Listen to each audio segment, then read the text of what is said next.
Bonjour à tous, j'espère que vous allez bien. On se retrouve aujourd'hui sur Excel 2016 pour voir ensemble ce qu'est une règle de validation de données, à quoi ça sert et comment ça fonctionne. Alors une règle de validation de données, comme son nom l'indique, sert à indiquer à certaines cellules, lignes ou colonnes le type de données qu'elles peuvent ou non accepter. Prenons un exemple concret tout de suite pour que ce soit peut-être un petit peu plus clair. Vous voyez ici que j'ai deux colonnes qui sont normalement strictement les mêmes, en tout cas qui contiennent exactement la même chose. Sauf que cette colonne-ci ne contient pas de règle de validation de données, alors que cette colonne-ci en contient une. Et voyons tout de suite ce que ça change. Vous voyez si on regarde un petit peu les deux colonnes que normalement elles ne doivent contenir que des dates. Sauf que si je vais dans la première colonne, celle dans laquelle je n'ai pas indiqué ce qu'elle pouvait ou non accepter, je peux tout à fait taper autre chose qu'une date et c'est très bien accepté par Excel.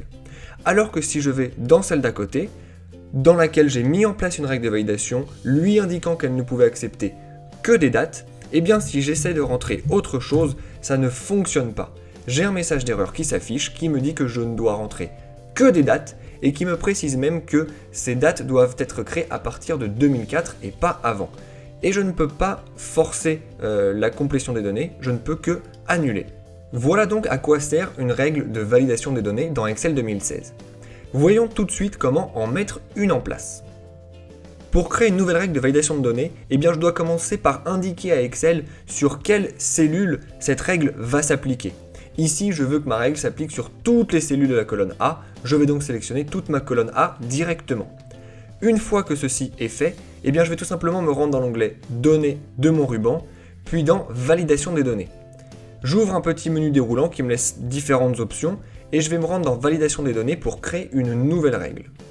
Lorsque je fais ça, vous voyez qu'une nouvelle fenêtre s'ouvre, et c'est celle-ci qui va me permettre de créer et paramétrer ma règle. Pour l'instant, on va faire attention à bien rester dans l'onglet Paramètres de cette nouvelle fenêtre, et on va créer notre règle.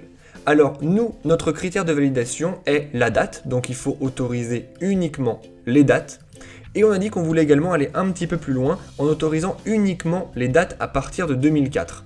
Donc les données doivent ne pas être comprises entre deux dates, mais être supérieures à une certaine date dans notre cas. Et on va par exemple pouvoir rentrer qu'elles doivent être supérieures au 31 décembre 2003. De cette manière, nous n'aurons que des dates à partir de 2004.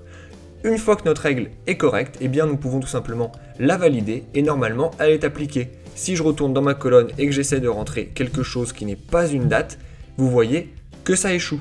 Exactement comme dans notre cas d'exemple, nous avons une fenêtre d'erreur qui s'affiche. Vous voyez néanmoins que cette fenêtre d'erreur, elle n'est pas exactement la même que celle dans notre exemple. Ici, le texte est beaucoup plus flou. Ça nous dit simplement que la valeur entrée n'est pas valide. Alors si vous travaillez seul sur un document, ça n'est pas grave puisque normalement vous vous souvenez un petit peu des règles que vous avez vous-même mises en place.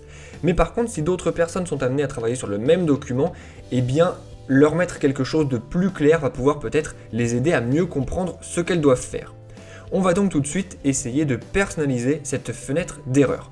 Pour ça, on va commencer par la fermer et on va resélectionner notre plage de données sur laquelle notre règle de validation de données s'applique. On va retourner dans Données, puis dans Validation de données.